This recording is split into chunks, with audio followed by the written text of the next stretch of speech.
Surprise! My name's KC. You're listening to the SEGA Lounge.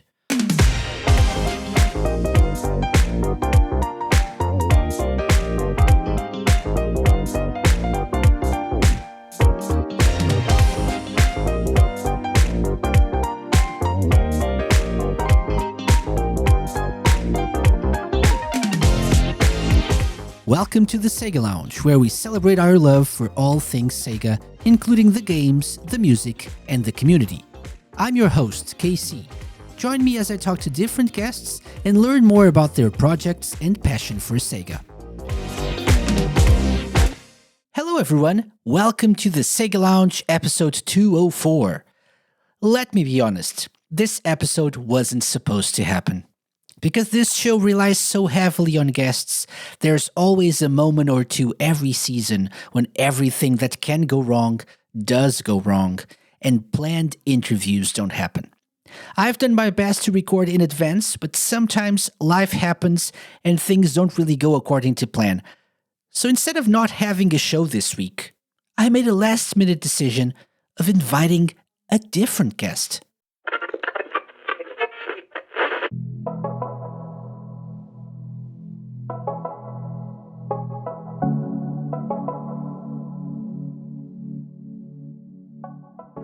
This week, I decided to record myself talking about how I became a Sega fan and sharing some of my memories. I guess this is over 9 years late, as I probably should have introduced myself at some point. I was never really the focus of this show, though. It's all about the guests. Anyway, grab a drink and some snacks, sit down, relax, and join me as we go back, all the way back to the early 1990s. You know, back in time to a totally different century. So let's start from the very beginning, shall we? My early memories of gaming are a bit fuzzy, and this means dates mentioned throughout this episode might be off, even if for the first time ever, I truly sat down and gave this topic some real thought to get everything as accurate as possible. Funnily enough, I've always sweared my first ever console was a Mega Drive, but in recent times I've remembered playing some sort of Pong variant and other games in what, judging by my hazy memory, could be an Atari 7800. Don't quote me on that. But it really doesn't matter, honestly. For what it's worth, it all truly started with the Mega Drive. Even before I got my own system, I remember seeing Sonic 1 at a friend of my dad's house and being blown away by the colors and sounds coming out of the TV. Finally, in 1992, I got my own Sega Mega Drive, the original one, not the Mega Drive 2. And it came bundled with a copy of Sonic the Hedgehog and Mega Games 1. See, here's an example of my memory betraying me. I always thought this happened in late 1991, but doing some research, I realized that's unlikely. Late 1992 is probably the time I got my console and first played Sonic the Hedgehog. I was familiar with the game, as I said, from watching that friend of my dad's play it, but also from playing it a few times at a games shop I had close to my dad's house. To give a bit of context on how this console was such a big deal for me, my parents got divorced when I was 3 years old, and I only went over to my dad's house once every 2 weeks to spend a weekend with him and his new wife. He was the quote-unquote rich parent, or at least the one with money to spare to buy me a console. My mom was busy trying to make ends meet and take care of me and my sister. Why am I telling you this? Well, what this really means is I only got to play on the Mega Drive for a couple of days every 2 weeks. Imagine the pain. The rest of the time, while at my mom's, I had to rely on my memory, which was better than it is now, I think, and draw entire acts of Sonic the Hedgehog while waiting to go back to my dad's house to play through the game again and again. So this definitely made playing any game I had for the Mega Drive even more important and precious. I truly had to make the most of my time with the system while still doing other things with my dad and friends that lived close by. But the way Sega games, and specifically, at least at first, the original Sonic the Hedgehog, captured my imagination can't really be put into words. I was almost constantly thinking about playing the games I had, humming the tunes on my head, trying to figure out what to do to get past a challenging boss or area in a game, etc.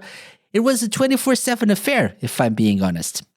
But going back to that first time I saw the Sega logo and heard that digitized voice saying the company's name, or moments later when Green Hill Zone and its colorful tones of blue and green graced my TV screen, and the sound effects and legendary music blared through the crappy speakers of that CRT TV, that's it right there, man. That's the stuff. Iconic, legendary, and unforgettable. Forget Pong or those other much simpler games I probably played before. This was the future.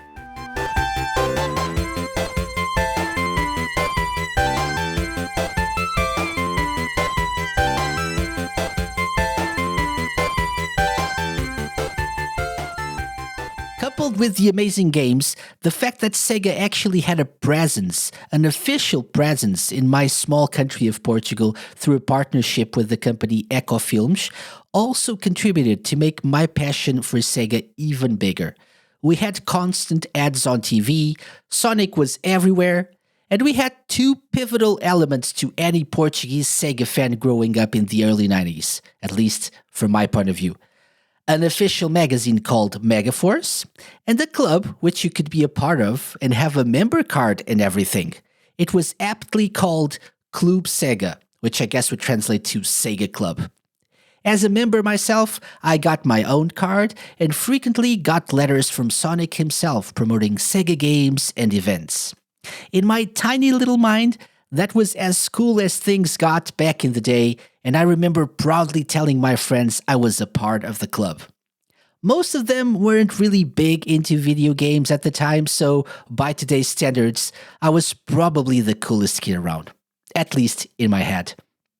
Nah, I really was the coolest.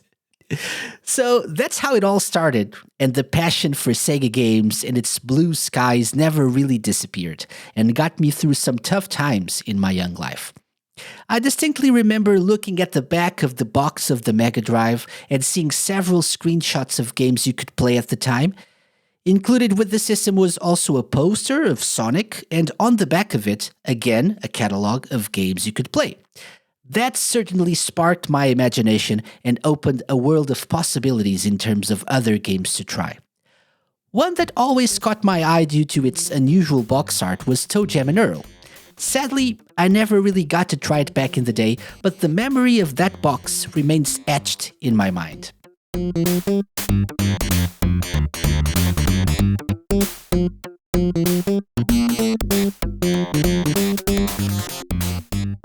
A few years later, for reasons, I stopped going to my dad's, and that also meant no more Mega Drive.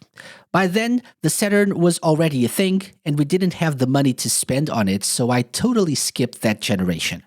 But I always kept an eye on what was going on through magazines and a specific TV show dedicated to video games that aired in Portugal at the time.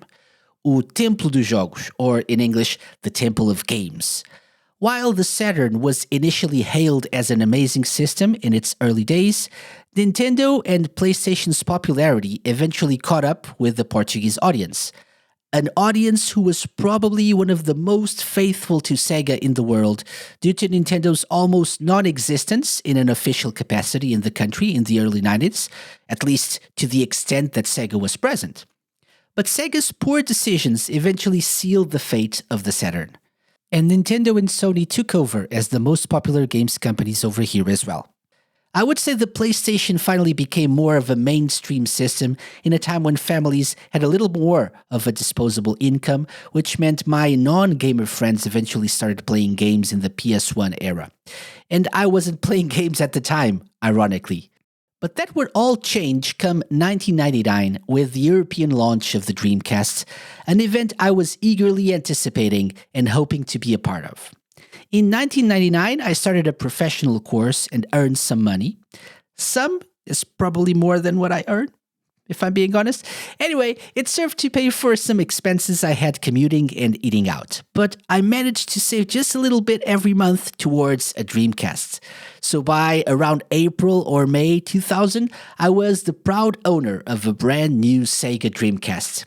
Yes, I bought it with a little help from my mom, but I eventually paid her back because that's how I roll. The very first console I ever bought with my own money, and its first game, Sonic Adventure.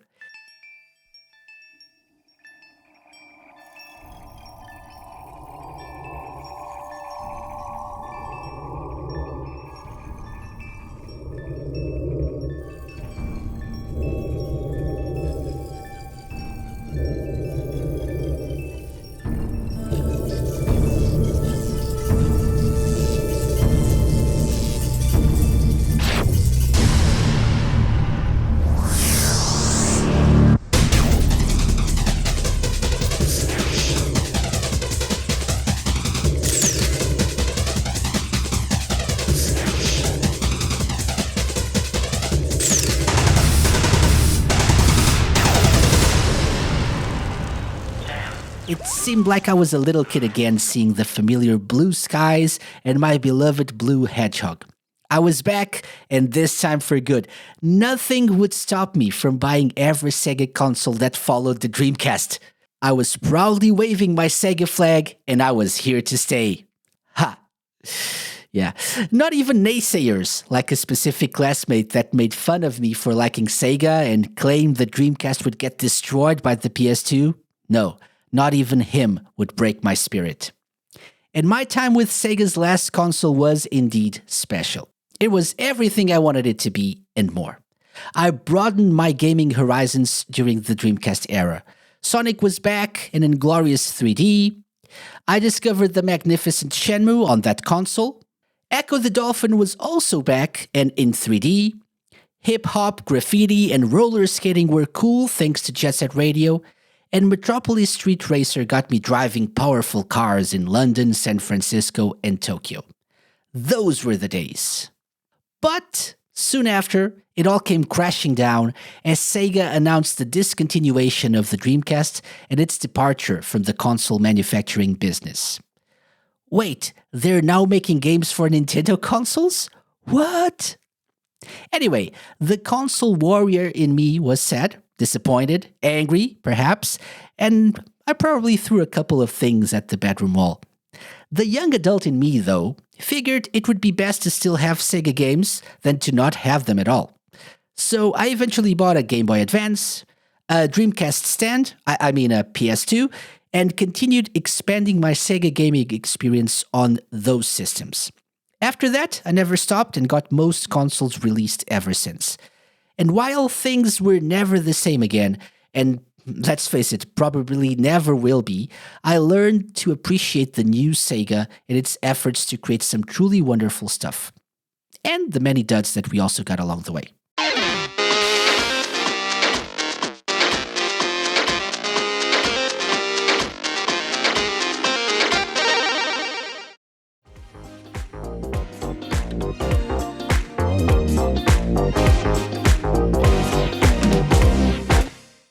I've been talking about a lot of things, but not really touching on the games themselves, have I?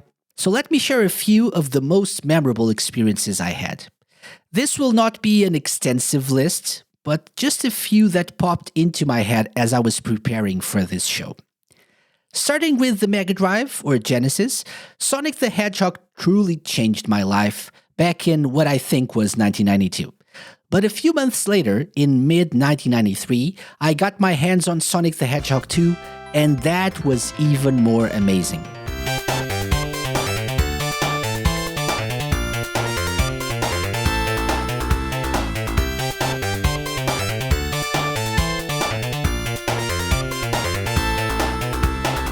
The introduction of Tails, the possibility to play co-op with a friend, the sheer length of this sequel when compared to the first game, and how epic this adventure felt.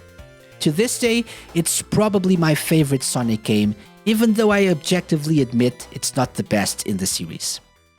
Oh, and Sonic 3 and Sonic & Knuckles were too, or maybe one, amazing game as well. I remember the TV ads for the latter and how there was a whole thing about Sonic versus Knuckles, a bit like what we saw for Sonic the Movie 2. Good times. Moving away from Sonic, it wasn't until a few years after I got my Mega Drive with Mega Games 1 that I came back to that pack of 3 games and truly learned to appreciate them, but especially Super Hang-On. What a brilliant racing game. And that's coming from someone who doesn't really enjoy racing games that much. Not that I care much about the original mode, but I love the pure arcade racing experience I got from that one. And the music, so good.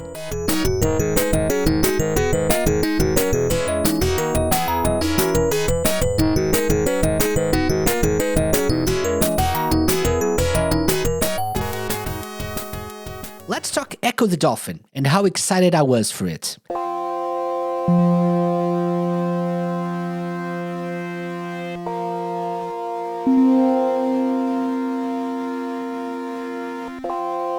The game had a huge marketing campaign over here, and it was tied to an ocean preservation and dolphin protection campaign. So I was really looking forward to getting my hands on the game. When I did, I didn't quite like it that much. I don't remember the language barrier being a factor, which surprises me, with the game being a bit text-heavy in English, and with me being a kid. But the difficulty of it and the sense of claustrophobia I got from the breathing mechanic made me give up on Ed Annunziata's dolphin friend.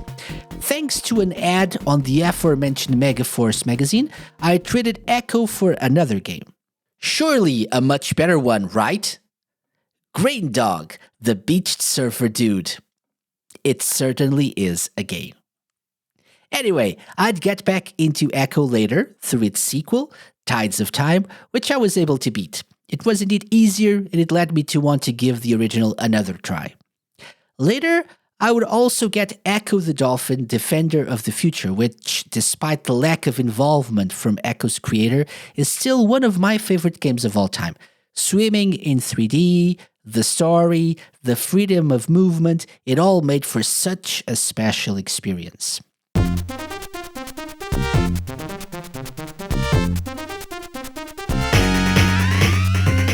Returning to Sega's 16-bit machine for a little bit, Ristar definitely deserves a special mention as one of the best platformers on the system, and one I was lucky enough to experience back in the day. This is a character I wish had more love, and maybe a new game. Same for Echo, really. Finally, a few brief mentions to close the chapter on the Mega Drive. World of Illusion. One of the best co-op experiences on the system in my opinion, and I love me some Donald Duck. Comic Zone, hard as nails, but an experience like no other. Streets of Rage, a game I never owned but borrowed a few times from a friend along with Golden Axe. One of the few games I got to play with my dad and still my favorite in the series.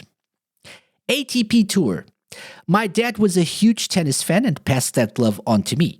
ATP Tour was, along with Streets of Rage, one of the few games I played with him, and this was by far the one we played the most. Still an enjoyable tennis experience to this day. A couple more platformers to close this list. Aladdin. Oh, I remember not really being too much into the film when I saw it, but I indeed loved the game to bits. Played it so many times and still do from time to time. And finally, Sparkster.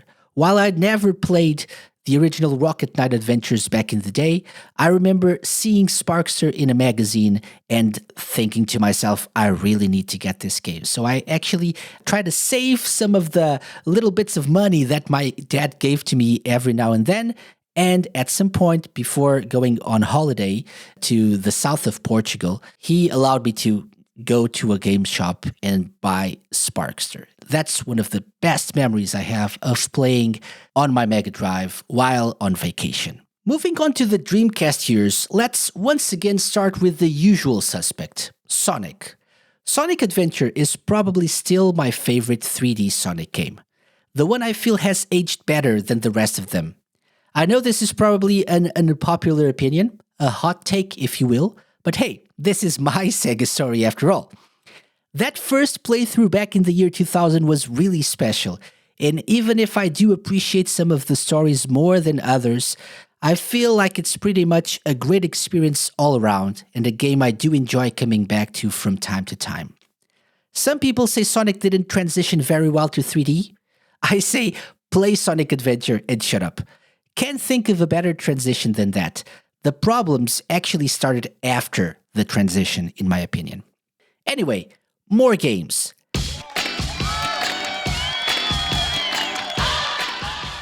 Jet Set Radio. What a special little game. When I got to know through a copy of the DC UK magazine I bought at a random time in my life. I still remember the day I bought this game because I couldn't find it anywhere until I went to a bookstore I knew had a Dreamcast kiosk for some reason. I went back there several times after that, obviously. The music, cel-shaded graphics, and amazing gameplay blew my mind, and again, this looked, sounded, and felt like the Sega that I knew and loved. Again, one that I still play regularly.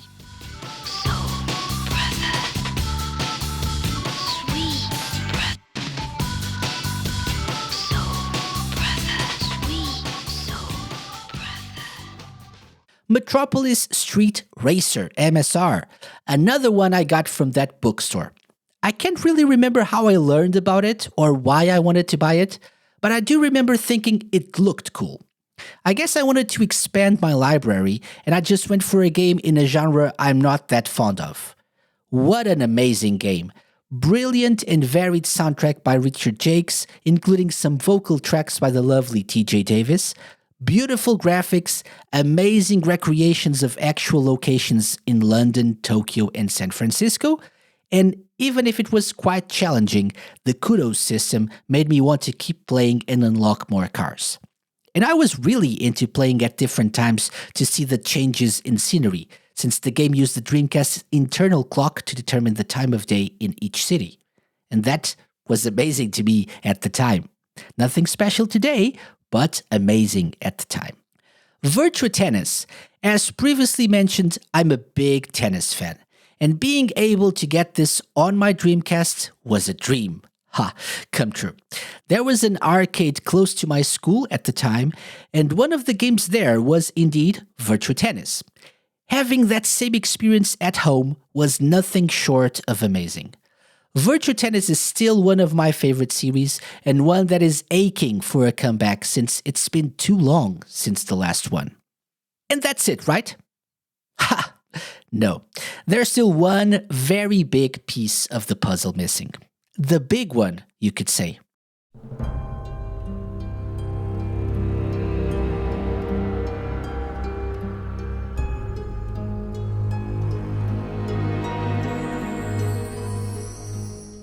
Shenmue.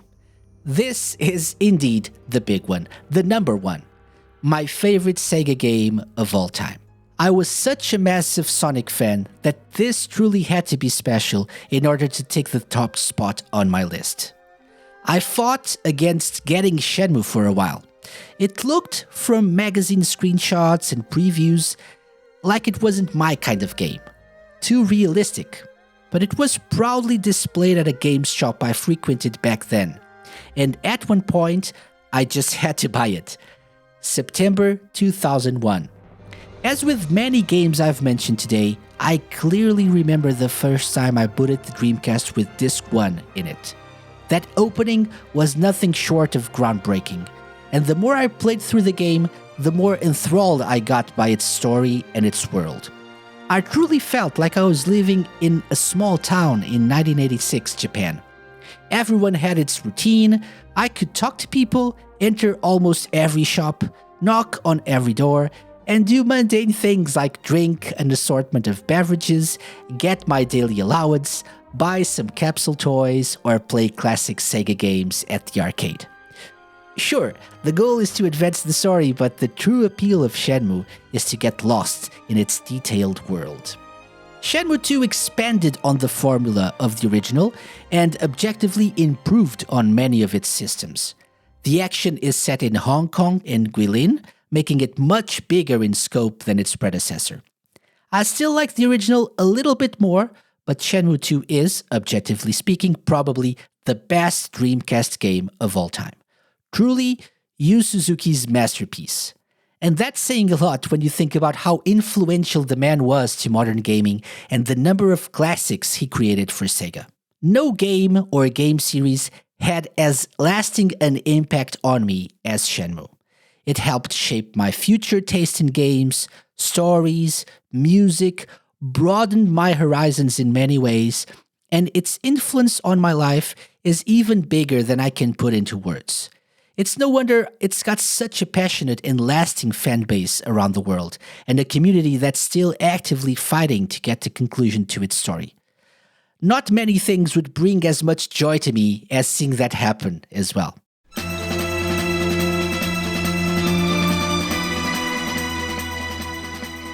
Even though I had a Mega Drive and then skipped everything until the Dreamcast, there are still a couple of Saturn and also some arcade titles that completely shaped who I am as a gamer and as a Sega fan.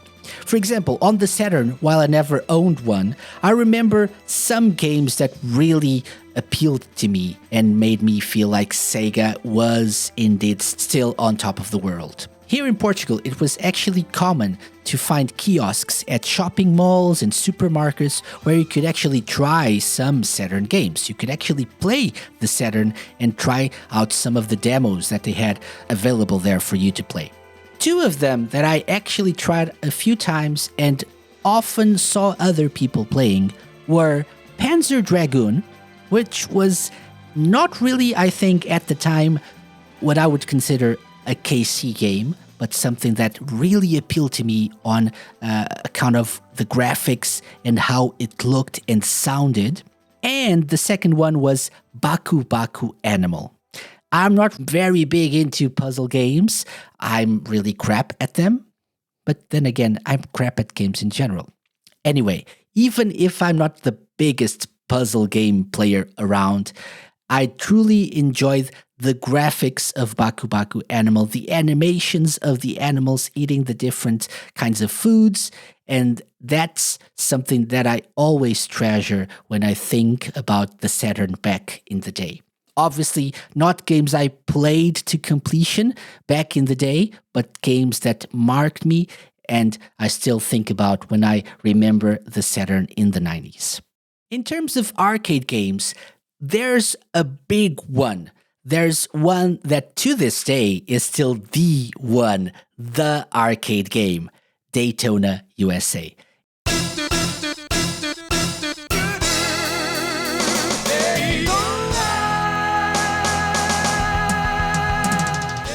As I said before, there was a place next to or very close to my school at one point, and there was a 4-player Daytona USA setup there. So many times, me and my classmates went there and played a few rounds of Daytona USA. That's still the quintessential arcade experience from Sega, from my point of view, and a game that is so amazing, it's so iconic that you really can't escape from it when you think about Sega. The second one is Outrun. Yes, I ran into Outrun a few times, in random places in Portugal, and Outrun is truly a masterpiece as well. Another one of those Yu Suzuki games that is just amazing. Later in life, I would get Outrun 2006, Coast to Coast. I would play Outrun 2 on the arcades as well, but that original experience with Outrun on the arcades is a truly special one that I still think about many times. A couple of special mentions as well. Sega Rally 2, another machine we had at that place next or close to our school. Played it several times. Virtua Tennis, which I mentioned before. That was something special because I had the game at home at some point. I could practice and then beat my friends at it at lunchtime. That was special. Oh, and one final one that I was almost forgetting. Scud Race. Yes, Scud Race. We had Scud Race at that place. And a few years back, maybe 3 or 4 years back, I remember finding it again in another random, very hidden place in Portugal when I was traveling. And it brought back so many memories. I remember my wife just asking, "What's wrong?" "Oh, just saw a Scud Race. I'm so happy." And I played it for a few rounds and it was amazing.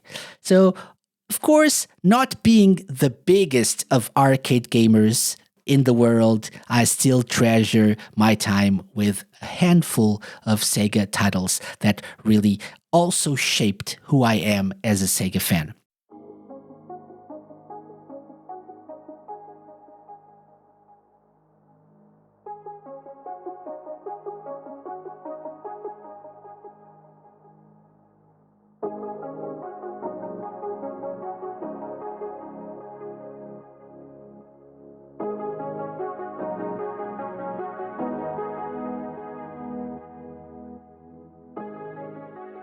It's funny how things are in current times and how biased games media and the general public are towards the more popular systems and companies, i.e., the ones who remain in the console business, especially Nintendo and Sony.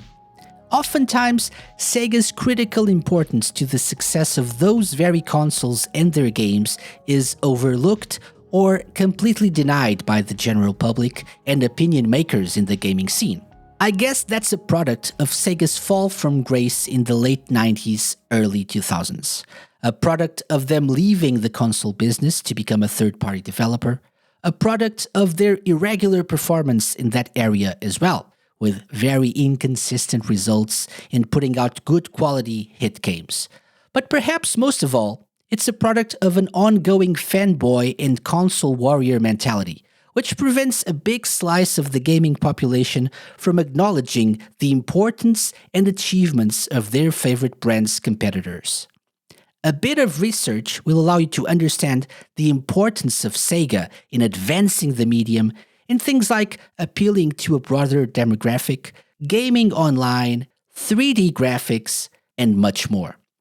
Much more knowledgeable people than I have discussed and documented this at length, be it in websites, blogs, podcasts, or videos. Just look it up. In the end, though, this is my take on this.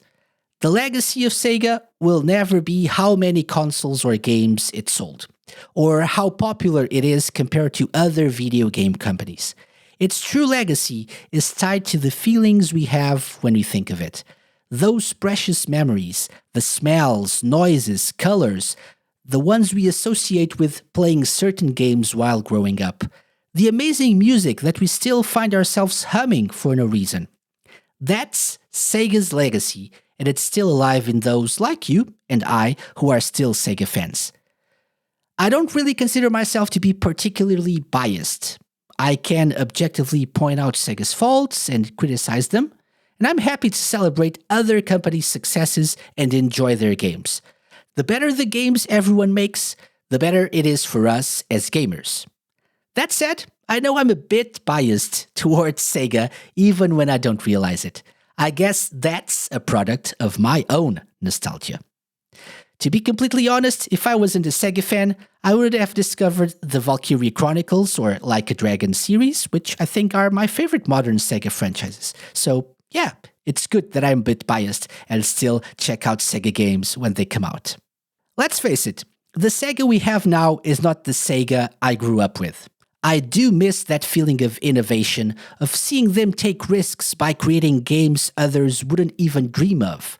I miss some of the classic franchises that I grew up with, many of which I still play often and try to get some retro achievements for. Shout out to the Retro Achievements Project. We've seen current-day Sega revisiting some of its classic IPs, even if oftentimes only by re-releasing them. But it's a start. I am optimistic about the future of Sonic, for example.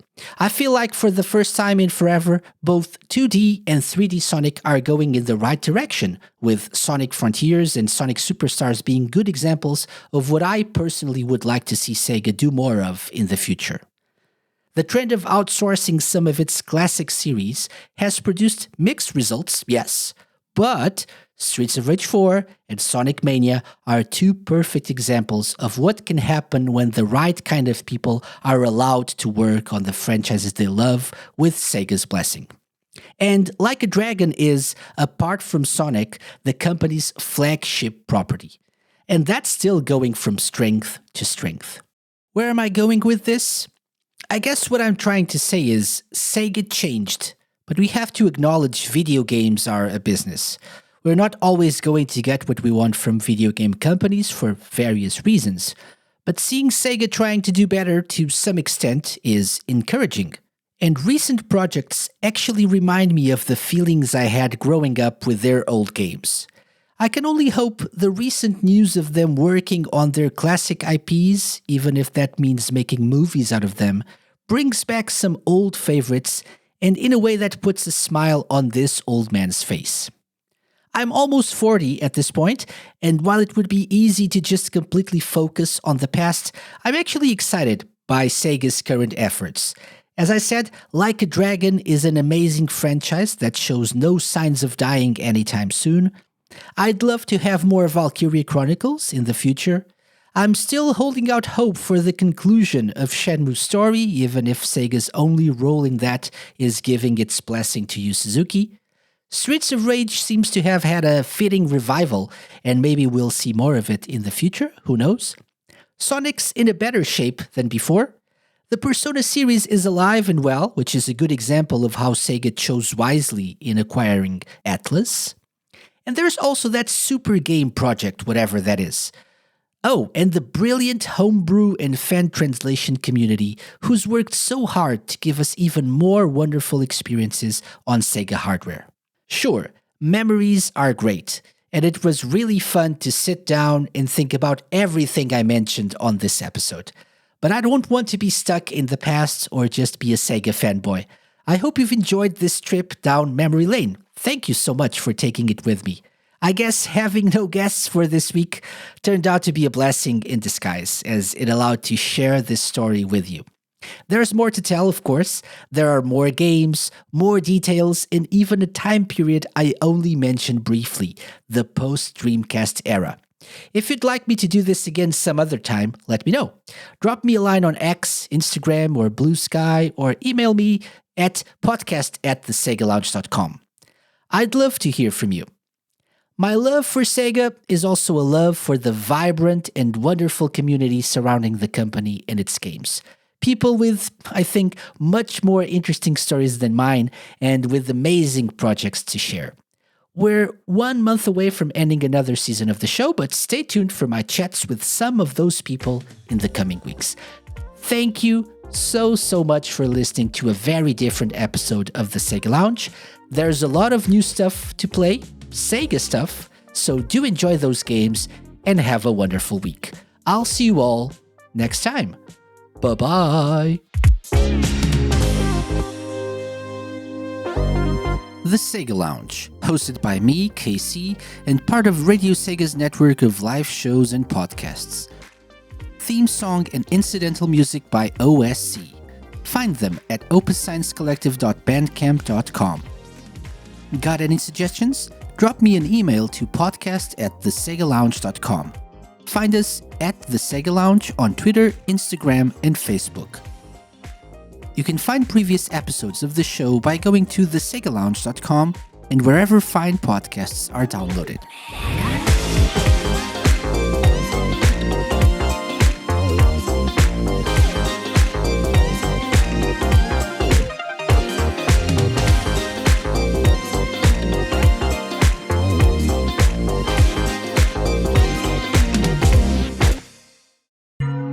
A Mixed On Productions podcast.